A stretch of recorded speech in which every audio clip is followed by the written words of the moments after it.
Welcome to another ATMO interview. We have Conrad Allan on the show today, the creator of MATTEPAINT.com, and we're going to check out his amazing HDRI time-lapse sequences. Usually we have HDRIs for still images, but now he's produced a technique to create full sequences. So this is different. This is some black magic stuff going on here. So we have him on the show. We got into some interesting conversations about his background, where he actually was in the military a lot. That helped him produce his discipline, how he got MATTEPAINT started, how he got into the industry, and we go over his work and some other feedback from the community section on our ATMOVFX.com website. Be sure to check out the product section in our site, where I'm going to start gradually adding some products and tools. And be sure to sign up to the website and share your work, create your new portfolio as I continue to build a website to have some better features. If you have any additional questions, Conrad will also be available for the next couple of weeks on Discord, and that link will be over in the description of the video. And come join us and hang out over there, and let's get into it. All right, so we are at another ATMO interview with Conrad Allan, the creator of MATTEPAINT.org. It's an awesome site for getting amazing high-res. Oh, it's .com? Oh, I thought it was .org. MATTEPAINTing.org is the that's the old one. Yeah, that's the old one, which we purchased from the previous owners because they were shutting down the site. Yeah, I remember that site when everyone was jumping on there. Then it's just no one's ever used it ever again, just forever. And then they sadly. But I spoke to a lot of people who said that they used the site as a reference for old conversations and like a knowledge base, and we wanted to actually keep that knowledge base live, but unfortunately for whatever reason they didn't want to sell that. Maybe a privacy thing, which I can understand. So unfortunately we got the domain, but none of the actual good historical content. All right, there you go. So MATTEPAINT.com, not .org.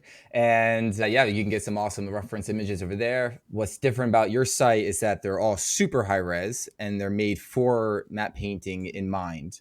So that's what makes them super useful. We've had other artists, Felipe, he actually brought up that he uses it all the time.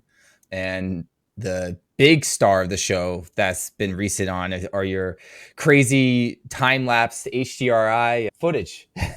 Yeah, those skies we've been doing those skies now for just over 2 years, I think. And yeah, they're quite like every time we process a new sequence, it's a whole experience because you can just zoom right in on everything. And then you've got every minute and a half, every 90 seconds, there's a different frame. Yeah, it's fun to look at and it's unreal to use. Like I used some of our skies in a Netflix production, and the client wanted like a romantic, peaceful San Francisco sky kind of thing at sunset. And so I threw one of the skies in there, and they said, oh, there's a band of sky, like a band of cloud that they didn't like. They wanted to just open up the sky a little bit more because it felt a little too stormy. I went to the site, jumped a few frames ahead, and found another sky where this little gap in the sky had moved overhead a bit more. And I just blended those two in with this really soft gradient. It took me probably 10 minutes, maybe less. And I sent it to them and they just loved it. And it was because you've got you've got 10, 20 different frames that are from the same lighting. So you've got the same tonalities, the same atmospherics. So you don't have to do any work. You just have to do the global grade. And then if the client wants to mix and match a few frames, it's super easy. Yeah, that's cool. Yeah, we'll dig more into that, but later on. But let's first talk about your background. Like, how'd you enter this world? What got you into VFX? All that jazz. Yeah, I have a bit of a different pathway into VFX than normal people, because the story I hear most often is, I loved drawing or I loved film since I was a kid. I went to art school. That's the kind of story. My history comes from sort of not knowing what to do. And I stumbled into, when I was about 18, 19, I stumbled into a job doing structure modeling for some architects and realized that I really loved 3D. Then went actually thinking that I'd go into games production because I was an avid gamer. And I thought, I love playing games, so I'd probably love making games, but found myself falling in love with environments when I was doing that process, and then realized in that I wanted to do high fidelity stuff, and that games and the whole polygon budgets and all of that was just really not my thing. But I have no traditional art training. And in fact, I still can't draw to save my life. I actually tried to start drawing about 3 years ago, and I probably did it every day for about a week and just went, this just isn't me. It's just, and the thing is, I don't create my own artwork. A lot of artists that are in the industry are compelled to create new images. They feel that desire and that craving to do their own artwork. I just don't care. I really thoroughly enjoy the matte painting work that I get, that I would work on back when I was full-time VFX.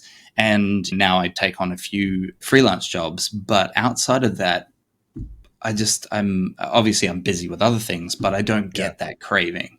Where I got my break in 2015, when I went to Rising Sun in Adelaide, in Australia, worked on Gods of Egypt and Tarzan and Pan and a couple of other smaller films. And I got my first junior matte painting role after using Photoshop for 2 weeks.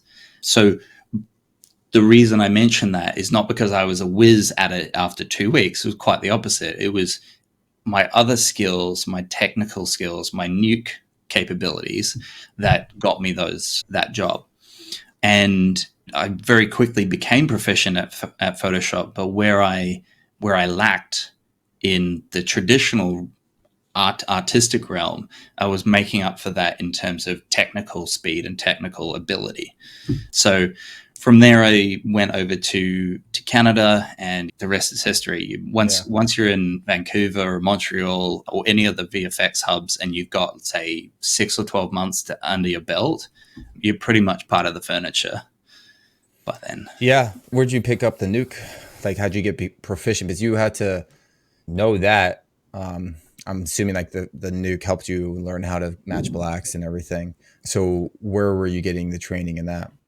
That was at Rising Sun. So I actually went down there not for a job, but they had a 10-week compositing and camera tracking course, because they're two of the core sort of junior roles that you can get into in the VFX industry in general. So it's like rotoscoping and camera tracking. Now, a little less these days because so much of it has been outsourced to Asia and other parts of the world that it's where it's cheaper.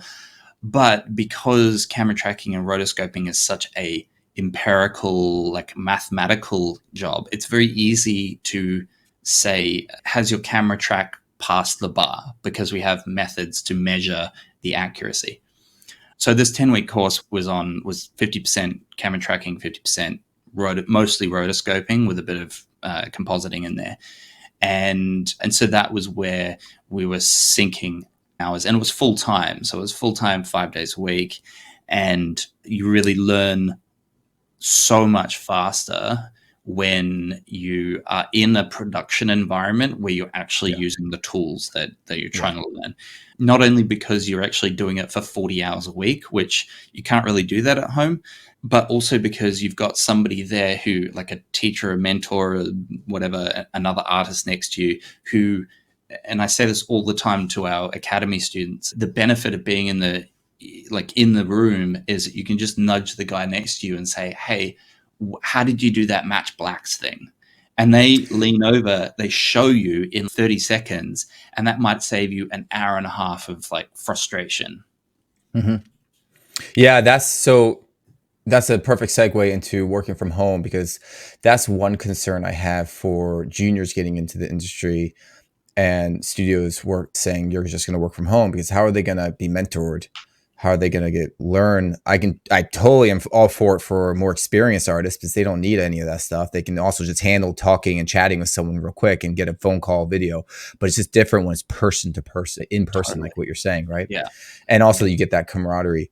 Yeah. You can learn a lot, especially if you're sitting right next to a senior. Just quick question. Hey, cool. Now I know it, right? Yeah. Instead of digging hours and hours online, forms and everything. Yeah. If I was a junior and I had the choice, I would absolutely want to work in the studio because there's just immeasurable value to that. We do have a couple of matte painters that I've taken through our 12-week course that are working remotely, and they have been getting stellar feedback from their teams as to their performance. Yeah. But I think they're kind of the exception, not the rule. All right. They are definitely the people that I'm thinking of, are definitely of the cream of the crop from the groups that we've had. So there's that. But you've also got to have a certain temperament to remote working. You've got to be really good at focusing.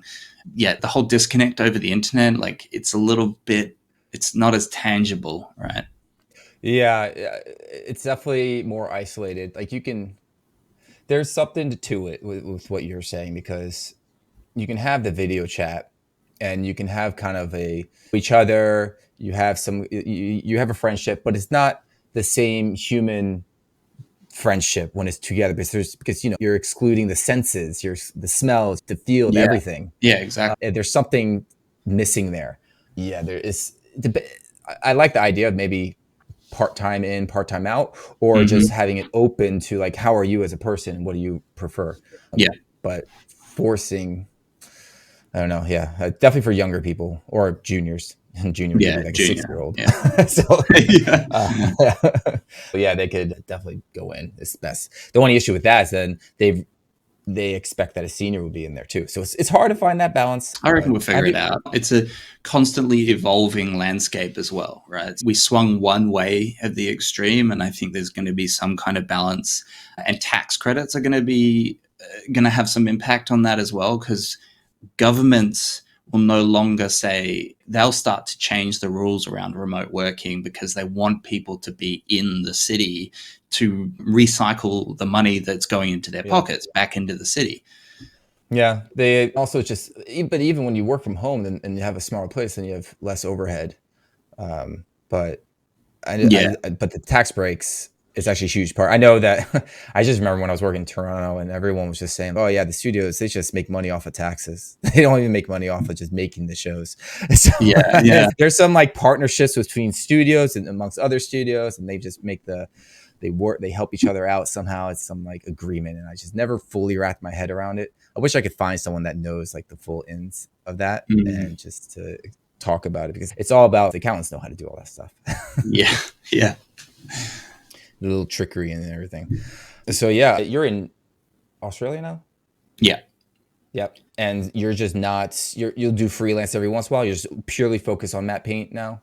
Yeah, I basically priced myself out of the market for freelance because I didn't want to say no. I get it. Yeah, from two different angles as well. Especially in the early days of going full time with matte paint, I wasn't too sure. There's always a risk. There's a risk that I might have to go back to full-time work. And so I had to remain relevant. And so I continued doing whatever work came my way. Eventually, after about a year, I started to jack my prices up a bit because matte paint was getting busier, more successful, and any freelancing work that I did was taking away from that time, but also meaning that I was working like 110-hour weeks, while doing that freelancing. I basically went to the point of saying, if I'm going to work for someone else, they've got to pay for my time plus somebody to replace my effort in the company, which basically means I'm like 2.5 times more expensive than the next matte painter that they could hire. So I pretty much only get a couple of people, and mostly studios that are looking for, they've got a big job, but they don't do any matte painting typically, and they just want somebody to take the matte painting work and just do it, and need very little guidance, very little feedback, that sort of thing. So they know that they're paying a premium, but they're getting the benefit of not having to spend any administration time or any management time, because they just say, Conrad, these are the shots, this is what the client brief was, and I go away, and a week or two later, they've got their product. Yeah. On top of that, you also get to really pick and choose the good shots. So it better be worth your time. It's better be a cool shot. Yeah, it's funny. I get hired to do those cool shots because they're more complex, right? The simpler things, they're like, yeah, we'll just do that in comp. But what I have found more often than not is that I inevitably get given all of the more simple shots as well, because they just want me to do more work. Because the other thing, as I say to studios, is yes, I'm expensive, but I have an incentive to not work for them, because every minute that I'm working on their stuff, I'm not building matte paint. Yeah. So I just get things done, I pass it over to them, and I'm back onto my own work. Versus, say, if I was just freelancing, I would probably be, if you're paying me to work an hour, I'm going to work an hour, right? Yeah. Because otherwise there's no other income source that I'm earning from. Yeah. Makes sense. I remember, at least I think so. I think I remember you were in the military, weren't you? Yes. Yeah. So that's interesting. That's interesting. Not many people can say they're in the military and then they go and, yeah, you know what? I'm going to be an artiste. Yeah. So, You know what? Another person that everybody knows is Andrew Price from Blender Guru. oh, He he's from was the military? he was in the same unit as me, which Oh, is like really? which is mind-bogglingly random, because neither of us knew that at the time of being in the army that we had any interest in 3D. And yeah, we didn't go to the same training. I think I was 6 or 12 months ahead of him, but pretty soon at the same time. That's quite close together. But yeah, we were both in the same unit, went on a couple of exercises together. I think from memory, he dropped out pretty quickly. Basically, as soon as he could, he was like, yeah, this isn't for me. I went into the army because I wanted the training. I wanted both the weapons training, because I just thought it's kind of, Yeah. it was a strategy. I thought if there was to be a war and we had to defend our land, or I had to go and was drafted or something, I would rather be fighting to save the people I love than like hiding in a bunker hoping that I'm not going to die. It's such a small chance of that happening, but it was just one of the thoughts at the time. I'm like, I'm going to get paid for it. It's good training. And then I wanted also the discipline training, because you always hear about the discipline, that the way that you get trained in the army, and how difficult it is and how hard it is. So those were the two reasons I went in, but I'd never had any intention of actually like remaining full time in the military, because I just knew that it wasn't gonna pay me enough to put my life at risk in that way. When you were in the military? I think I joined when I was 18, which was about a year out of school, because I finished school when I was sort of younger for my age, and joined when I was 18, did the training and all that, stayed in for a couple of years. I went reservist so that I could do my other things, and then eventually just sort of went, yeah, I've got everything out of this that I wanted. Oh, that's cool. It's good to know, especially now that all the alien revelations are coming out. We might need you. Yeah. Yeah, that's been quite interesting to Yeah. watch. Yeah. No, my neighbor was in the military, now he's a cop, and he's been teaching me how to shoot. And he was telling me how much he actually misses being in the military, that camaraderie and that sense of mission. Oh, yeah. And everything. Do you miss any of that? Yeah. I never deployed overseas, so I don't really have the same experience as that camaraderie of being in a firefight that you would actually get. But even just the training itself, and I totally understand that. I really feel for the guys who come back from overseas and have lost some mates and have to then reintegrate into society. And you just kind of walk around, I don't know, let's say your wife asks you to go and pick up the groceries and for the week, and you're walking through and you pick up the wrong rice brand or the wrong nappies for your child. And you're like, why does this matter? And there is a reason it matters, but from your context, it doesn't matter, because it's not a life or death situation. And that's what you need to do. It's a cool story. Shit, man. We're going to have to go to a shooting range. You don't want to shoot with me. Nah, man, come on. The three of us, you, me, and my cop buddy, would go out shoot. He's sick. He got me on like from long range, short range. It's fun. Yeah. You have a good place to shoot. My commanding officer asked me to go into the snipers unit, which I wasn't interested in because they just take too many drugs. But So we had a battalion competition, which had 2,000 guys, like soldiers, in a shooting competition, and I won it on that weekend. And this was about 6 months out of Kapuka, which is the basic training. Mm-hmm. And yeah, and it was one of the easiest things that I'd won, because I just had a certain technique for my shooting that worked for me. But yeah, it's interesting. It's another thing that when the way that the Australian Army train you is that you get a style, you get your rifle on pretty much on day one, but you don't see any live ammunition for 5 weeks. And you have used this weapon and you've pulled that trigger like a million times in dry fire training, and you have stripped this thing every day probably 20 times since the beginning. At that, I no longer look at rifles and guns as in the same way that I did before. They're just pieces of plastic with a metal barrel in them. And it's weird. You have this really strange dissociation, to the point where once you do actually see live rounds and you put them into the rifle, it's no different to a Nerf gun in terms of the you don't get any excitement from pulling the trigger. Even with the feedback. Yeah, it kicks, right? But probably a lot less than most people think, because the Styres use a 5.56 round, which is less than the American weapons, which use 7.62. And 7.62 really kicks back, right? Yeah. But 5.56 it's still a kick, but it's not like anything to write home about. Well, I'm surprised that you went into matte painting, because you would think you'd become an FX artist with all the explosions. Let's continue with the bombs. Let's go. Come on. Yeah, that's true. Fire. I kind of left the military and I didn't really know what I was going to do. And so I think there was enough of a break between the military side and then the art side that they didn't really have too much crossover. Okay.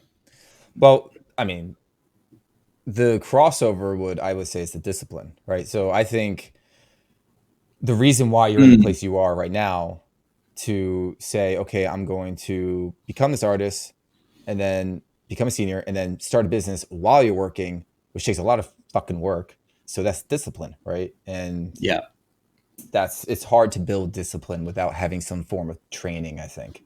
Like totally. Either, let's say, sports or military, or some kind of, I'm going to become an expert in something. I don't think you can ever really fully understand how hard to work in something unless you if you haven't pushed yourself to get to that highest point that you can get. You know what I mean? Yeah. I think that discipline is the training. Yeah. It's not something that you finally have.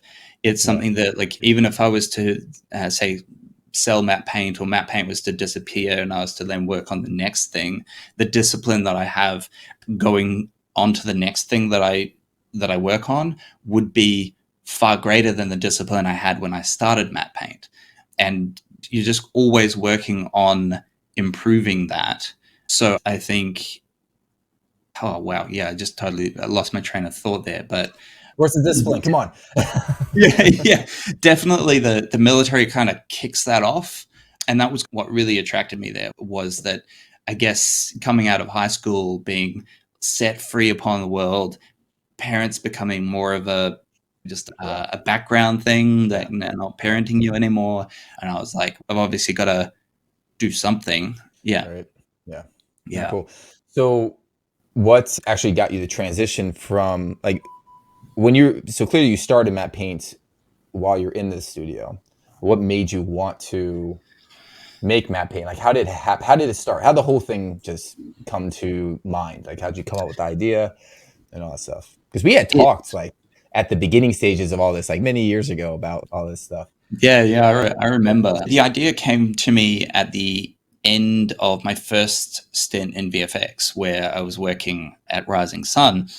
And the main reason for it was I was frustrated at both finding subpar images from Google Images and being like, oh, that's the perfect image. Click on it and it's 800 pixels wide. And you're like, I can't use that. Well, now we Um, have Topaz AI that can upres the stuff. That thing is yeah, amazing, I gotta say. yeah, yeah. But yeah, then you also the legal stuff. Is it like Then that was operative? the Is other it just a thing. pain in the butt?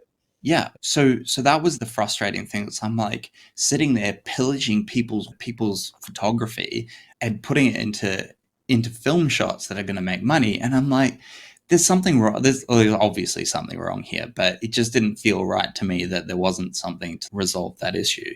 And there kind of was, because like textures.com kind of had stuff that were Yeah. like especially mountain panoramas, Mm. but it was It so was limited. restrictive. Yeah. Yeah, exactly. There are some like cool photo packs out there, tons of photo packs for sure, but you're also missing that you go to the extra high res. Yeah, back then as well, like photo packs on Gumroad were far fewer and far between, right? Yeah, ArtStation yeah. didn't have a marketplace. It was basically CG textures or Adobe stock and Shutterstock, but they were way too expensive for a studio to afford. Yeah, and then obviously there's the file format. If you've ever used a RAW file versus a JPEG, and Yeah. you can just do so much with the RAW file. So I was like, might as well start building it. And I had just 12 months before. Oh, wait, hang on. Yeah, no, I had actually been building a bit of a library of photography for my own work up to then outside of the film industry because photography was becoming a Yeah. bit of a passion. And so I thought to myself, like, why not just start gathering the resources and started doing that. I approached two of my friends, one who was a budding photographer at the time, and the other one who was he was actually my lecturer from university, so he knew all the animation 3D side. And I spoke to both of them, and I was like, okay, this is what I want to build. It's like a company that provides photography as well for the industry, as well as training for students who are wanting to get into the industry. And I wanted them to come on as co-founders, and one of them ended up coming on as a co-founder. The other one didn't. It was the photographer who came on, and it was basically just us for the next 2 years, just processing photos, trying to just get a decent library of stuff that was ready to then put onto a website. That was our hole in our understanding, was neither of us knew how to program a website. And due to the complexity of it being sort of like a marketplace, it wasn't just, you couldn't just go to wix.com and build or get a WordPress site. And we didn't want to do the Gumroad thing because I wanted it to be more of a like textures.com kind of experience. So eventually got a third co-founder. He's our programmer. And then we launched down the track after, I think I did about 2 years while in Vancouver of working on MATTEPAINT outside of while I was working at Image Engine. And I would get up at about 6 o'clock in the morning. I'd work until about 20 past 9 because the studio said, hey, we don't mind if you arrive anywhere between 8:30 a.m. and 9:30 a.m. So long as you get your 9 hours of work done in the day, you can arrive whenever you want. So I would work basically as long as I could in the morning, and then I would Yeah. run to work because it was only a 10-minute walk. So I'd run to work to get there on time. And then on days where I had enough time to go home at lunch, I'd run home, do an hour's worth of work, go back to work. See, that's the And then, discipline, yeah, it was right? like, I hate the term, but like the hustle thing, because Yeah. the term, one, it's so overused and so hyped up, I and it's know. such a If you're not bro. waking up at 2 a.m., you're a loser. Yeah, yeah, yeah. It's like, And all these entrepreneurs that are mostly on Joe Rogan podcasts. I yeah. get up at 4:30 a.m. and I drink my bulletproof coffee, and Yeah. I get 16 hours worth of work done before 5 o'clock in the morning. And you're like, yeah, okay. But then you're like, wait, what time do you go to bed? At 8. So it's like, can't you just Yeah, shift that? yeah. And I You have still four get like naps 8 hours during of sleep. the day. Yeah. But the other thing is that the word actually implies that like you're constantly moving around and you're like smashing out emails really fast, and then you're getting everything done. But you know what? 90% of the hustle is just grinding. It's Yeah. just doing work over a long period of time. It's the Like, consistency. yeah, like at the moment we're doing some reprocessing and we're manually tagging 50,000 photos with about 40 different tags. And it's bone dry work, because it's like going through every photo and just considering the tags and that, but that's it. That's what gets you. That is the hustle. That's 90% of your time. But you've got to do it. You've got to do it for hours and hours on end. And when I was in Vancouver, my weekends were literally like, I'd sleep in till 8.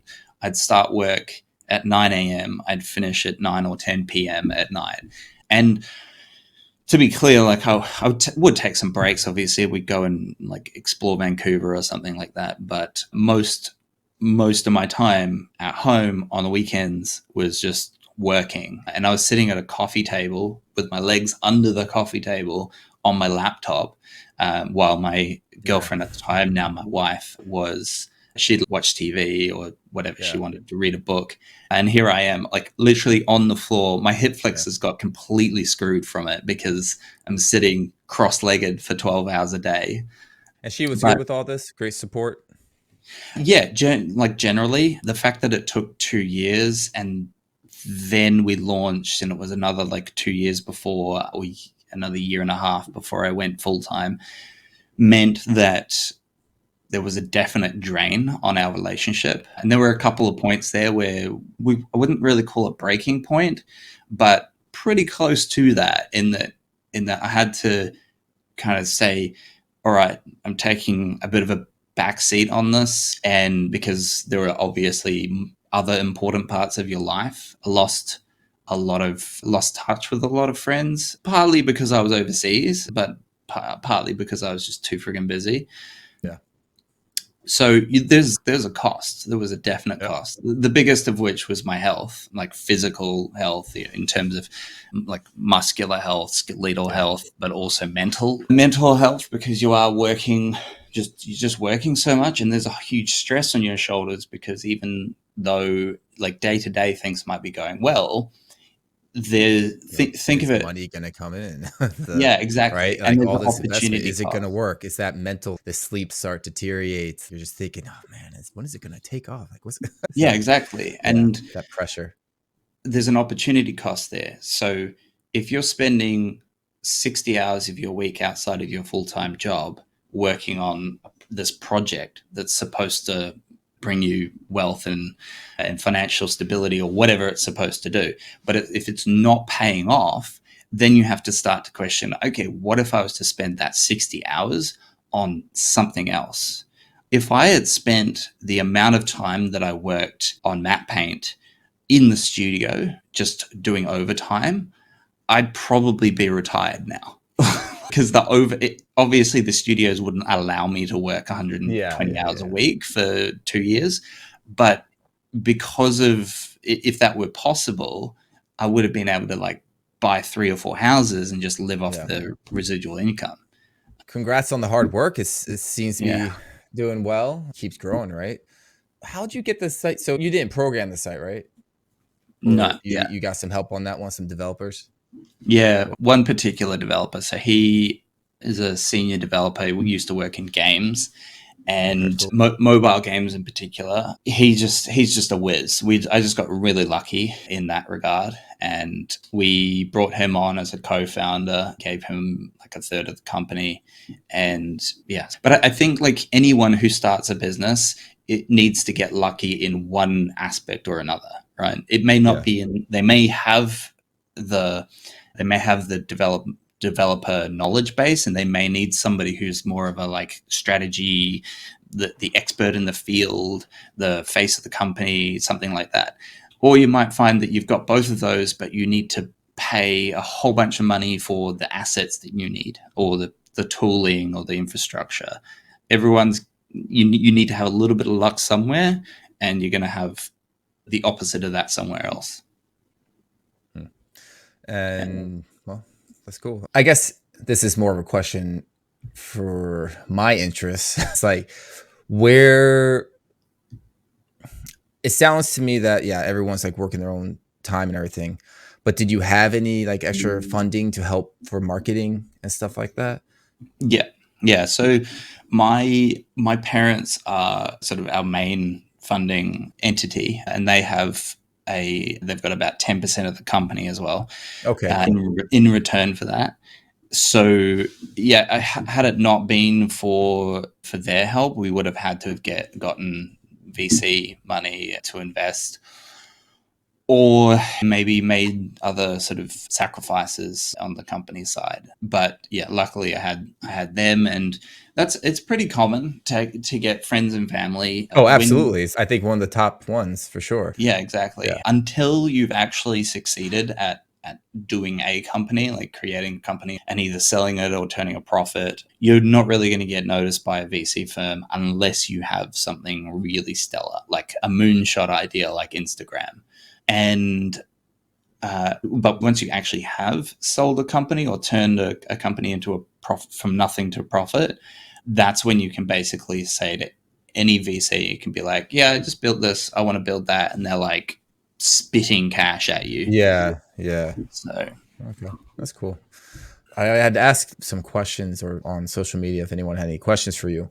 One person was asking, how do you think AI could affect matte paint? Whether this has changed any of your future plans for matte paint. So not so much AI affecting the industry, but AI affecting matte paint.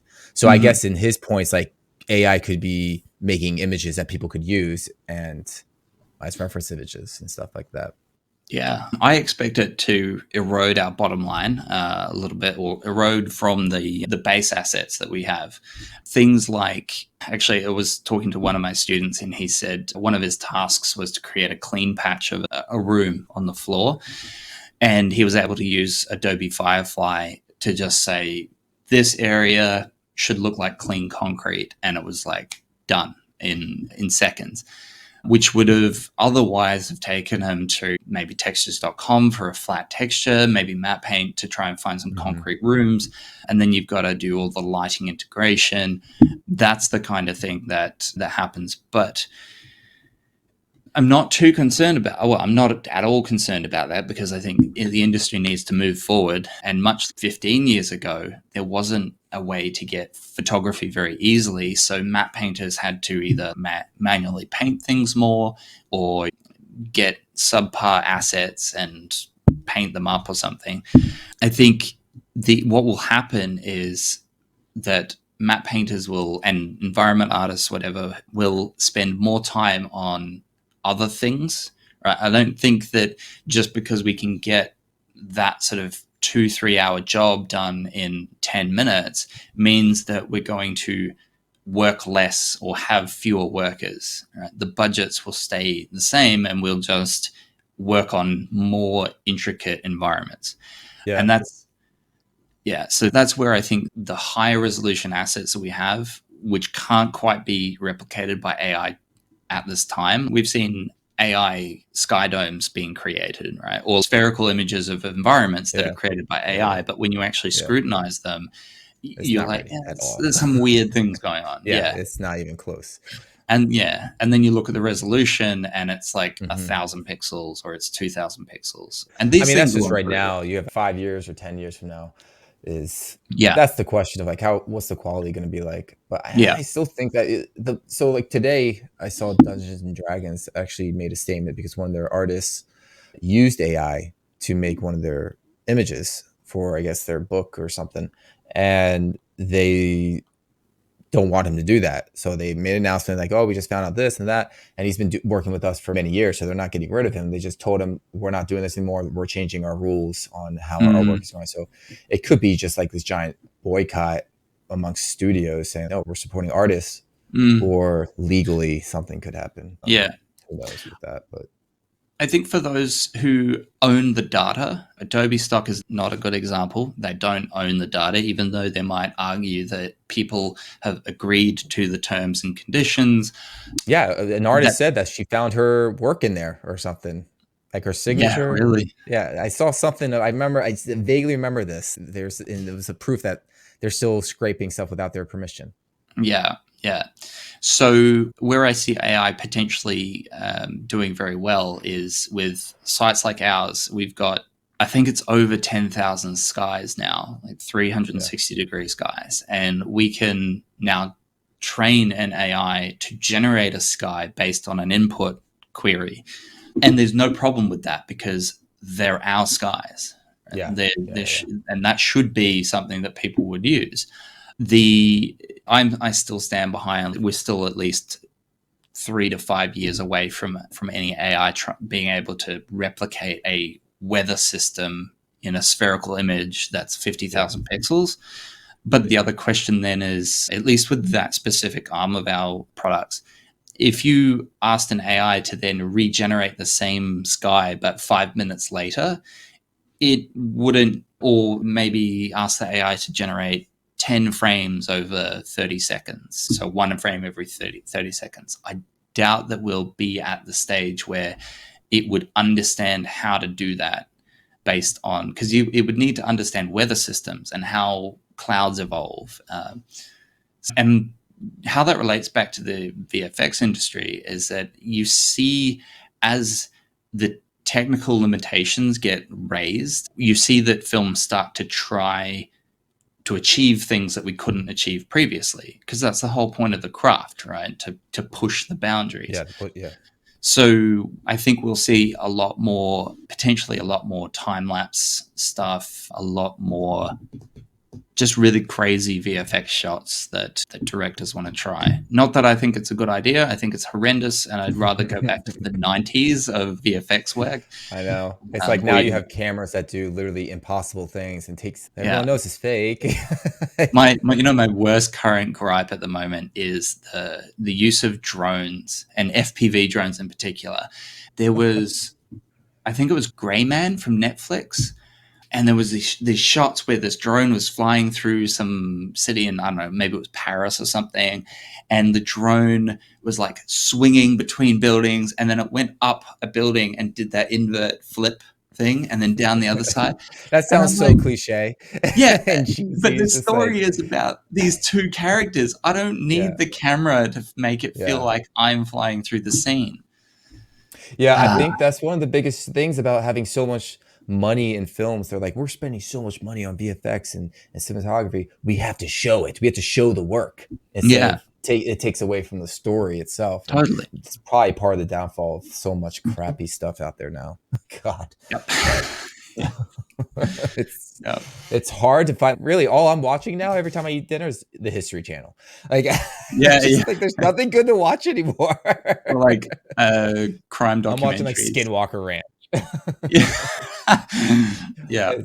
what is it? Big Timber. Check that out. So there was another question I found was interesting. Someone said, getting caught up with finding the exact right reference texture to suit the project needs sometimes eats up a good chunk of time. So any general advice on how to be more efficient with finding and using limited textures would be nice. Yeah, that sounds like a question from like a mid-level artist, just gut feeling, because or like an early mid maybe, because knowing that finding reference takes a long time requires like experience to know that. Yeah. As you get towards your senior positions, you start to realize that, hey, if I'm given a 5-day matte painting, I'm probably going to spend 2 days just looking for reference. Because the better the reference that you gather, to start with, you might not spend 2 full days. You might like right up at the front, but you might spend a whole day just downloading or collecting images, right? And then you go to start the matte painting, you get a bit of a blocking pass, get your first batch of feedback for your layout. And then you address the feedback for your layout, and you move forward. And at that point, you probably need to find new reference. And I think that, like, I fell into this trap myself, but I think that early artists think that they just need to find one image and then they can start the matte painting, or one image for each, like one sky, one mountain, one lake, one foreground element. But as you go on, you realize that so much of your work is actually going to be finding the right content. And one of the best, the right lighting and all that stuff. Yeah. That's why CG helps a lot, because you can get that consistent lighting across the board just to help to speed up a lot of process. But Yeah, the reference searching is like, it's a skill on itself. Totally. I was just about to say that. Yeah. As you get experience, you get to understand what image will work and what won't work without even having to download it. But having a couple of different options when you are sort of starting out, having a few different things to be able to just drag it in and quickly see whether it would work is really important. Let's check out your site, and then we'll jump over to your artwork on my site. Mm-hmm. All right, so we're back. Let's check out your website. Share screen. Hey, if you're enjoying this so far, don't forget to subscribe, share, like, comment, and help spread the word of ATMO. So let's get back to it. We have MATTEPAINT.com in front of us. And so where do you want me to check out, I guess, the library, and then we can check out those HDRI skies that are really, it's like it's the new thing now.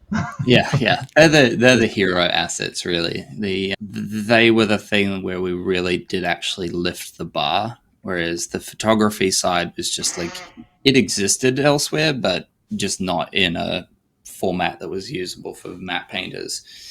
But yeah, you don't find 50K HDRIs in the way that we shoot them. Cool. Yeah, so this site for the viewers, like you have sky backplates, all these categories. You have so many different locations, which is cool. Do you have any ones? Because I know that you can choose the different f-stops, which is actually a pretty cool feature too. Yeah, you're currently looking at the image packs. So we do actually sell packs of images like Gumroad and other ArtStation. But if you go to categories, you can click on go trees and plants on the left side. The site's gotten faster since. Yeah, we're constantly improving on it. And in fact, in the next couple of months, you'll see a completely different search process. So actually, for anyone watching this in the future, the left-hand panel will work a lot differently. Basically works like it will work like a filter system. So you basically you click on, say, nature, and then you'll be able to filter through to greenery or plants or landscapes, snowy landscapes, etc. But yeah, if you click on any one of these images, just pick one, and then I believe if you press the up and 11K, down, 15K. Yeah. So where's the up and down? You said just on your keyboard. Oh, really? Yeah, I think. Yeah. Keep going. That's so that's cool. actually loading the different. It's just a preview of the different exposures. Yeah. So we used to actually allow you to download the different exposures as a JPEG, but we found that no one was using it. And when we figured out how to deliver multiple resolutions at RAW, that's when we were like, we just don't need the JPEGs. You may as well, if you need exposure changes, you may as well go to the RAW file. Cool. Okay. And it's the same thing with the EXR? Yeah, the EXRs they're actually 16-bit EXRs, but it says 32-bit because you can't create a 32-bit image from a 16-bit. Yeah, unless you do HDRI. Yes, but yeah, if you go to the HDRIs, actually let's go to the sky backplates first, because I think this is somewhat overlooked by people. These are generated from our HDRIs. Okay. So as you scroll down there, this is each row is a single frame of the HDRIs. You can see you've got kind of left view, center left, center right, and right view of the HDRIs, and they're all at 120 degree field of view, which is kind of like the sweet spot between like a really wide angle, and it's usable for kind of both. And you can get these at up to 16,000 pixels wide. So this is actually the system that I used when I was working on that Netflix show I was telling you about, where I blended a couple of different skies together, because it was this sequence. It was actually this exact sequence you're looking at. Scroll up a bit. I picked sequence 009 because I'm a prophet that can read your mind. Yeah, here. So see this right-hand column? You've got these clouds, and you've got this nice blue breaking through. I used, it might have been that image or the one below it. Oh no, it was the bottom right, the last one. Yeah, the next, that one. And they loved it because that little portal of light was right where the San Francisco, the Golden Gate Bridge was. Cool. But they wanted a tiny bit more blue sky because it feels like there's a storm coming. So Yeah. I grabbed the one above it, and I grabbed the one at the very top of your current page on the right. Yeah, I grabbed those two and I blended different parts of those with a gradient. And Yeah, that's awesome because what you're saying, the values are all the exact same. You don't have to yeah, tweak the blues in the sky. You don't have to tweak anything. It's just right there. yeah, That's it way was faster. it was Yeah. so freaking good, and it was just so much fun because instead of having to worry about the technical implementation of Yeah, like masking out a cloud. yeah, how do I do it? You're just like kind of Yeah. playing with ideas. Yeah. That was awesome that you clicked on the exact one. Ooh, look at that little balloon right Yeah, there. That's nice. So what lens are you using to take these? we use a 24 mil Fujifilm lens. It's actually So you it's a don't use fisheye when you're doing an HDRI? Like no, I mean a because 360? if when you think about resolution and field of view, the wider the field of view, the lower the resolution of the final result would be. Right. Okay. So if you had, let's say, you've got a fisheye lens that has a 180-degree field of view, that means you can just take one photo in one direction, turn it 180 degrees, and take another photo. Mm-hmm. But if your camera is only 8,000 pixels wide for every shot, then your maximum resolution of your HDRI will be 16K because you've taken two photos. So you have to narrow that down to a tighter field of view. So that, let's say we use a lens that's 45 degrees, like horizontal field of view. Now we have to take 4 photos, but now we get 8,000 pixels width for each of those 4 photos. So we go from 18K to 36K. Yeah. So it's a constant trade-off between the wider you go, the fewer the photos that you have to take and the quicker you can take them, but the lower the resolution is. Okay.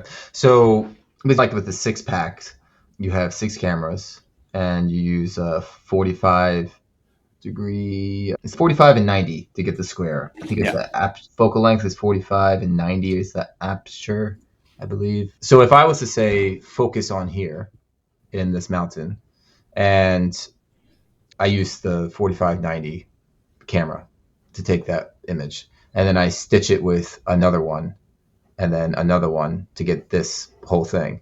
Mm-hmm. You're saying the resolution of this mountain and this area won't be as high resolution and detailed as just doing one image that's a different focal length?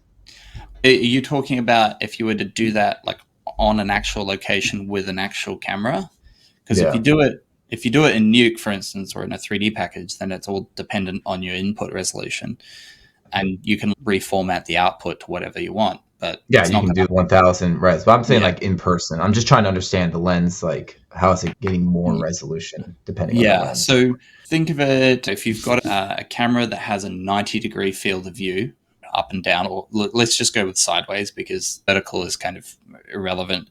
But if your camera sees like exactly 90 degrees, if your sensor resolution is 10,000, let's just use easy numbers. It's 10,000 pixels from left to right of your sensor. Yeah. Now your camera is capturing 90 degrees of the environment, and you have to then take 4 photos to capture the whole environment. Then you capturing at 111 pixels per 1 degree of the world, right? Which means you multiply that by 360 and you've got a 40,000 pixel wide image. If now, let's say instead of 90-degree field of view, you zoom in to the point where you've got 30-degree field of view. Right? You're capturing less of the world, less of the sphere that is around you, but your sensor size is the same. It's still a 10,000 pixel wide sensor. So now you've got 30 degrees of the world being captured at 10,000 pixels, which means you need to obviously take more photos because you've got to rotate and stop more often, right? Mm-hmm.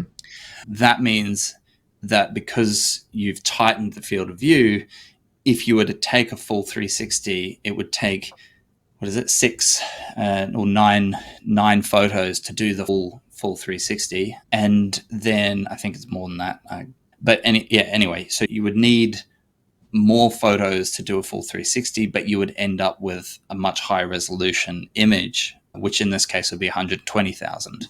Okay, that's cool. So how many images are you taking with this lens? I'm not images, how many angles? How many angles? It's 18 different angles. So one up, one down, and then 2 rows of 8. So that's sort of, you've got a zenith shot, which is straight up, and then a nadir shot, which is straight down, and then you've got 2 rows of 8 to stitch together. Okay, cool. So the question is, since now these are just stills. So if we go to HDRI's videos, how are you doing the time lapse? I don't know if you want to give away your secrets on this, or it'd be great if you could talk about it. But yeah, that's the question. Is like how, because I totally understand taking the still HDRIs. That makes sense. But how are you making it video? Are there multiple cameras you're using? Like, it is something that I can't really go into. I can say that because it's kind of been, we published some photos. Actually, if you go to the MATTEPAINT homepage. Oh, that's a cool one. Oh, shit. So you got the exposure going too on the, like, how the fuck? Yeah, so it's really cool, man. Like, because you're still able to get the exposure going correctly as he's going from day to night. What, you're not hanging out? Are you hanging out there, changing it and adjusting it as it's going? Yeah. You are? Okay, so you spend the whole day there. We stand out there from about 12:30 till 8:30 at night. It's an 8-hour day out there. Oh, okay. That's the only way that you can... 12:30 to 8. Okay. Feels like it'd be longer. Yeah, there's a lot of frames there, but yeah, it's a single camera that just repeats the sequence, and it just keeps taking shots. The specifics of how we accomplish it, obviously I can't go into that, because there are other people who would love to be able to copy us. So honestly, I don't see the point in copying what we've done, because every single one of these sequences fills up about 8 terabytes of storage space long term.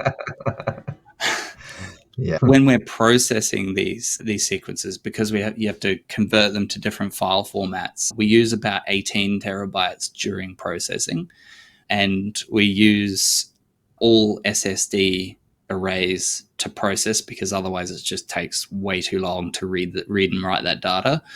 The hardware investment to build these, it was insane. The actual gear that we carry up the hill cost more than my car. And I don't have an $8,000 car either. It was like, so it's not something that I would recommend to anyone to even try to compete with. But that aside, we still can't talk about it too much.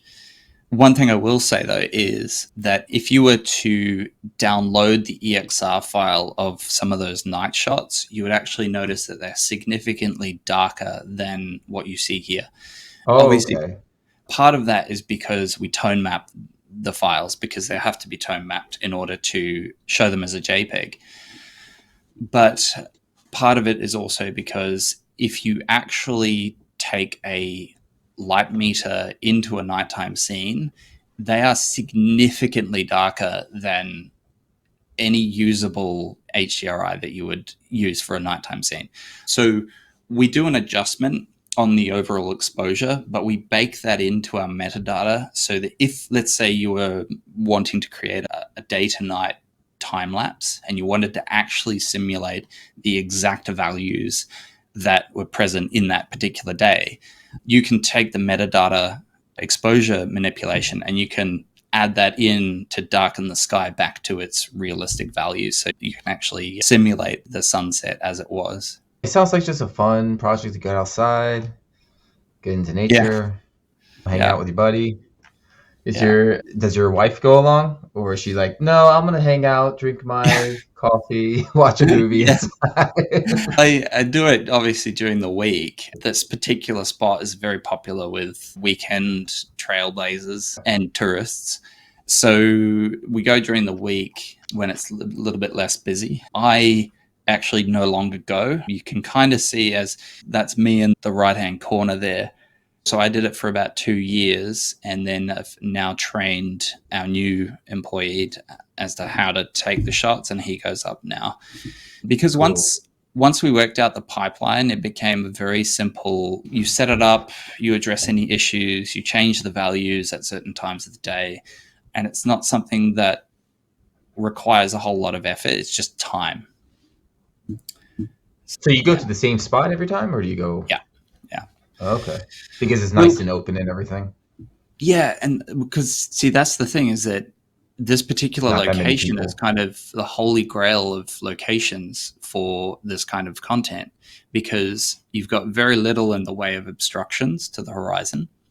Yeah. But you're also not elevated, you're not high enough off the ground to change your perspective of the clouds. Because if you imagine like that mountain in the distance there that you see, the triangular one, that's like 600 meters high, which is obviously impossible to carry 25 kilos of gear to the top of that. But also when the clouds come over, they're pretty much just overhead. So you wouldn't be able to use an HDRI from that location because for, say, a ground level shot in New York, because the distance to the clouds would be wrong. Right? You need to be lower down on the earth, but the lower you go, the more chances of obstructions by buildings or mountains or trees. Yeah. So this is only 240 meters high, which means we're still well enough below any clouds, but high enough to get out of the way. Where is this location? It's the Glasshouse Mountains in Australia. Oh, okay. See, I've never been to Australia. It'd be cool to visit one day. This is so cool. This is actually a cool thing that you programmed into the site that you can just slide across. If you go to one of the newer sequences, and I'll just point out a couple of things. So see the little white dots that appear at the top of that image? As you hover over it, they appear. If you hover off that, you'll see them disappear. Okay, yeah. Yeah, you see those? So those white dots indicate that the sun is visible. If they go black, it means that the sun has gone behind a cloud. Or gray. Once it goes black, it means that the sun has gone below the horizon. Wow, okay.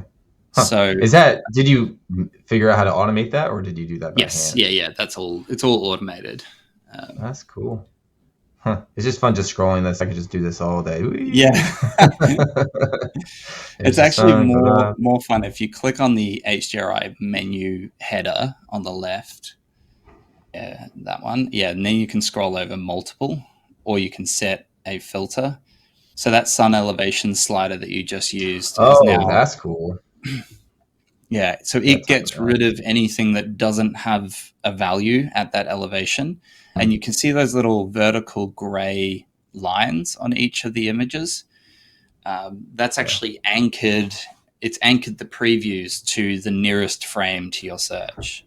So you could kind of scroll down here and you could find, if, for instance, we had a situation on the Matrix where the directors needed the sun elevation to be like exactly something like 22.5 degrees, because at that elevation it matched the lens flare that they were cutting to that was shot on set, and they wanted to match it up.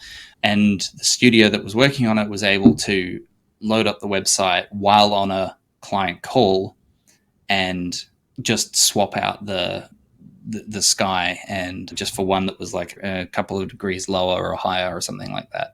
That's the benefit of the time lapses. It's not the fact that every single one of these frames is useful content. It's the fact that if you needed to go a couple of moments earlier or later in the sequence to get a slightly different composition, you can do that.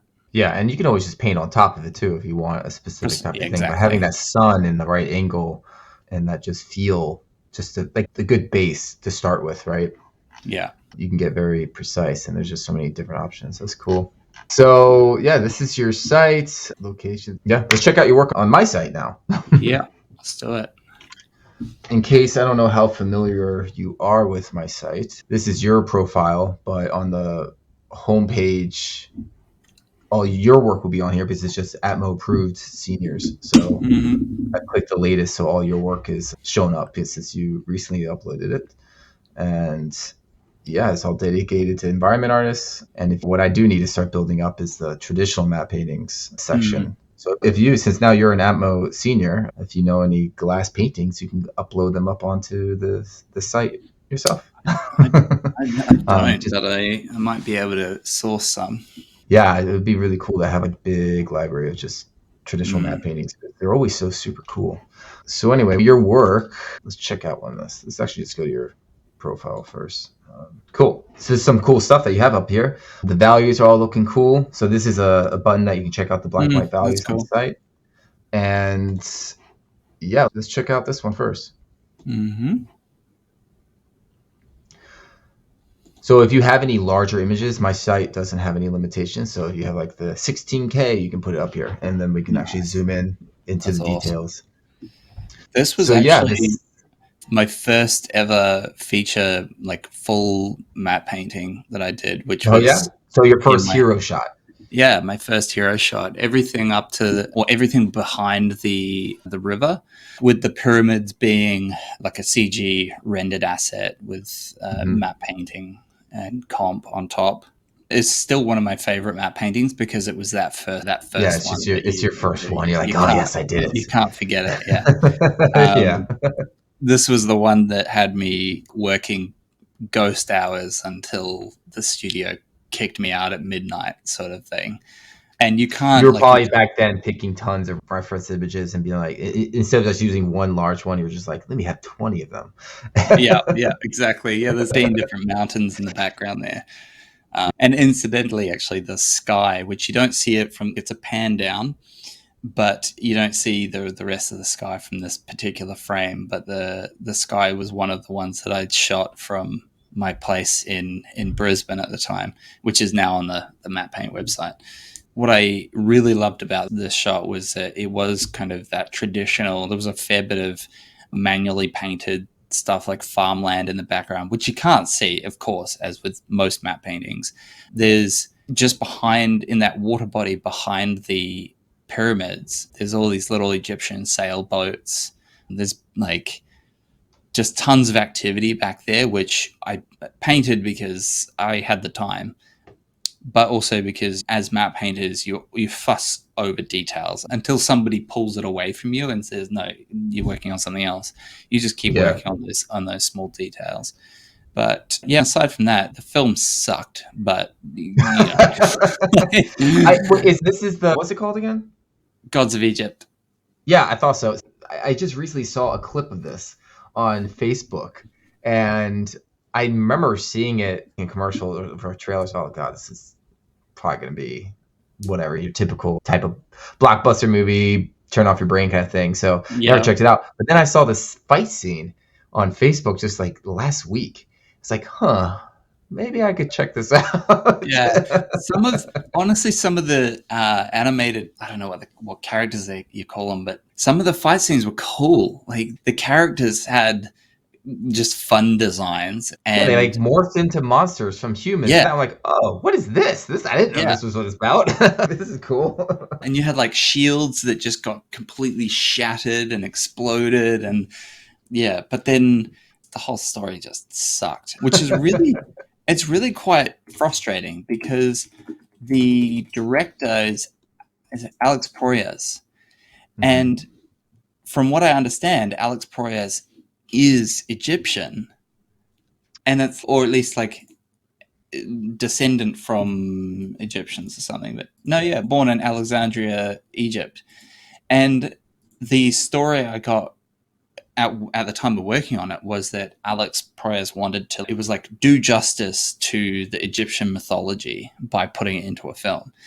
And he was like, how did you do justice by making such an easily improvable film? Because it was just all over the place. There was probably a lot of politics in the background, which Yeah. people saying, giving their opinion that shouldn't have given their opinion, and some other stuff, whatever. But yeah. So you didn't paint on any of the CG renders? Yeah, so I painted on a fair number of them, but I actually textured. There was like 6 of us, I think, working on the environment assets, but the pyramids were textured by me, and like obviously, as with everything, there were others involved. The pillars, the bridge gates, the temples that you see, the only ones that I didn't actually touch was anything that was metallic, because that was done by the surfacing guys. And down in the city, the fill-out material, the fill-out buildings, there's 150 different types of like village buildings down there. Are you serious? And you can't even tell. and we had to grunge up and do just basic, it's like randomization texturing on all of them. Yeah. And there was one point, I think it was my 3rd week working there, where we had to update the shaders for all of the buildings. Mm-hmm. And I spent 4 days in opening up the different asset variations in Houdini, diving into the nodes, changing a value, going back out, going to a different node, changing that value. And it was like changing it from 3 to 2 and then saving it and moving to the next one. But that happens, man. It's like you see it, but no one else would see it. Like I'll bring in my wife to be like, hey, I just want a fresh set of random eyes from random Joe. She doesn't do art. And she'll be like, and I'll change it in front of her.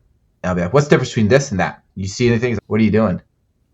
You don't see it? Yeah. What I don't see anything. Like, how do you not see that? Because you get caught up because it's such a tiny thing, but to you it's like, it just made it. But no one ever noticed it. You're so much more attuned to subtle differences and to like the effects of light in a scene. Yeah. And then it's only on the screen for 2 seconds. Yeah, exactly. With motion blur. One of the things that makes me laugh to this day was that when my wife and I were looking at buying a house, which we're now building a house, we were going through some display homes, and we went into one display home where the pool had this window next to it, next to the hallway of the house. And the first thing I noticed was the caustics on the roof. Was like I knew you were going to say that. It was obvious. It was like this beautiful like cyan blue glow that was spilling in, and I was just like, I need that. And so now we have a pool that's next to a window that's next to the house. That's hilarious. Yeah, no, it's funny because I've trained her eye a little bit to appreciate the skies. So I'm like, babe, look at the skies out there. So you and your skies. And then I'll catch her. Ooh, babe, check out the skies. What? Yeah. I had the same experience. It's like really cool looking. I'm like, okay. Yeah. And you start to understand what kind of clouds that she appreciates. And you're like, there might be clouds that you're like, but they're not very impressive to me. But then you realize that like you've got your own biases. Yeah, no, for sure. And then, of course, you ruined movies for her, too. That's her other complaint. You ruined movies for me. I thought that took me there. I thought that they actually went there and did it. I was like, no. And she's like, I hate this. And then, of course, now when she watches something, she's, the VFX. What the heck? Look at that matte painting. Oh, my God. I think the worst of all would be compositors. Know that, like, when you're looking at an airfield that has a whole bunch of military vehicles driving around and soldiers walking in formation over here and a couple of other guys just idling and chatting, they know that field basically just had one car on it at the time of filming, and the rest have all been like second unit shot extras.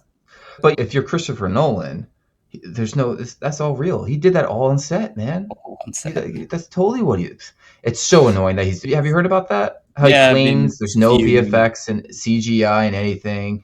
Yeah. And then there's just like 27 artists being recognized when there was hundreds and hundreds of artists working on it. What is going on in the industry? Why are they having so much disrespect? There has to be some bizarre negotiation going on there to get your names on the credits that are just like boggling. Like, how is it so hard? It's just what's there the stroke to say that you do? Everyone knows you use CG. There's invisible effects literally in 95% of everything now. There's nothing wrong with it. It's so weird. People need to be more vocal about it, I think. And I don't mean within the industry, like matte painters and visual effects artists in any profession need to be talking to their family about, and their friends who don't work in the industry, because the problem is not that VFX are bad. It's that there's not enough budget to the performance required to make VFX good. And that means that then audiences are saying like, and I heard this on the news the other day, or maybe it was radio or something, and the girl said the film is, I think it was probably about Oppenheimer. They said the film was shot like on a real set where they actually built everything and didn't just build it in CGI. And it was really like the tonality in her voice made it clear to me that there's a stigma from audiences that the reason why films are bad is because of the VFX work that's done. And it's like, there are some films where the VFX is bad and lets it down, or TV shows. But by and large, the reason the VFX is bad is because there wasn't enough budget or creative control given to the studio to make it good. Or it's like they have 1,000 changes and they still keep the same deadline. So you have even less time to work on stuff.